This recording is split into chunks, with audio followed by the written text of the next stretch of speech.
At first glance, this might just look like a simple cartoon, right? But it's actually something much deeper. It's a modern fable that's really about our relationship with technology. It's a story that asks a question we all kind of need to think about in our super connected lives. And that brings us right to the heart of it, doesn't it? The big question for today is this: does technology actually serve us, or are we slowly becoming servants to the very things we've created? I want you to just keep that question in the back of your mind as we watch this story unfold. All right, so let's set the scene. Our story kicks off with two siblings, Guttu and Chinky.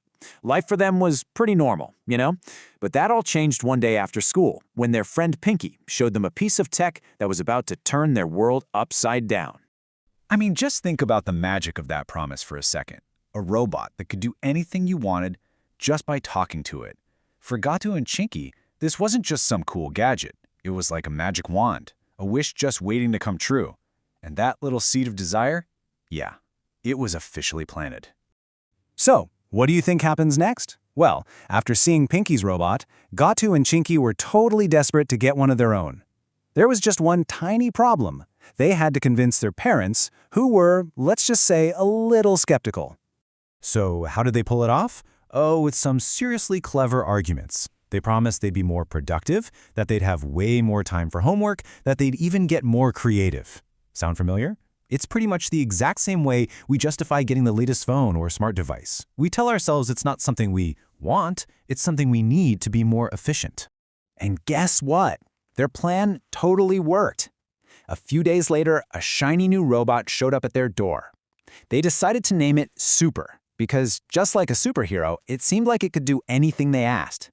The ultimate convenience was finally theirs. But you know how these things go, right? All that amazing convenience? Well, it came with a hidden price tag. At first, it was all fun and games, for sure, but that excitement started to fade and turn into something else. And this is where our fable really takes a turn, and we start to see the cost of outsourcing our lives. And wow, the change was immediate. Before Super, the kids were pretty self-sufficient, right? They cleaned up their own books, they packed their own school bags, but with Super in the picture, every single one of those little tasks got outsourced. The robot was finding lost socks, packing their lunches, it even started tying Guttu's shoelaces. They were becoming completely and totally reliant on it. Now, their mother, she saw exactly what was happening. She tried to warn them, telling them they weren't really using the robot the right way, but they just kept making excuses. So she just smiled and said something like, "You'll understand when the time is right." A classic bit of foreshadowing that just flew right over the kids' heads. And well, that right time she was talking about, it came a lot sooner than they expected.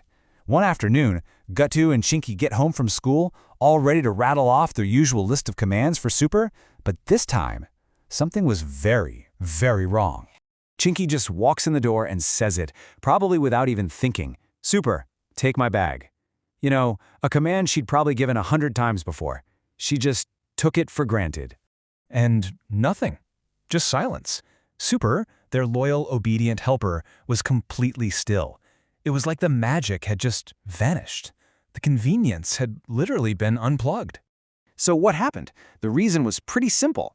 Super's battery was dead, and its charging cable was nowhere to be found. And that's when the consequences of their dependency hit them like a ton of bricks. The house just fell into chaos. Suddenly, simple chores felt impossible, totally exhausting, because they'd forgotten how to do things for themselves. It's kind of like trying to find your way around a city without your phone's GPS after you've relied on it for years. You just feel completely lost.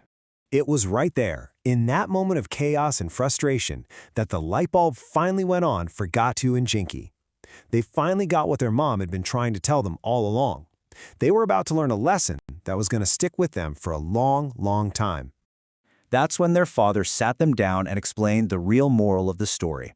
He told them, technology is here to help us, it's an amazing tool, but we can never ever let ourselves become its slaves. We have to stay in charge of our own lives. But here's the real kicker. That missing cable, it wasn't an accident. Turns out their parents had set the whole thing up. Yep, they had the family dog Bingo hide the cable just to force the kids to experience what life was like without Super. It was a planned lesson they weren't going to forget anytime soon. So, at the end of the day, this story isn't really about a fictional robot, is it? It's about us. And it leaves us with one last really important question to think about. What is the super in your life? Is it your phone? Is it your GPS? Maybe it's that smart speaker that does everything for you. What piece of technology have you become so dependent on that you'd honestly struggle without it?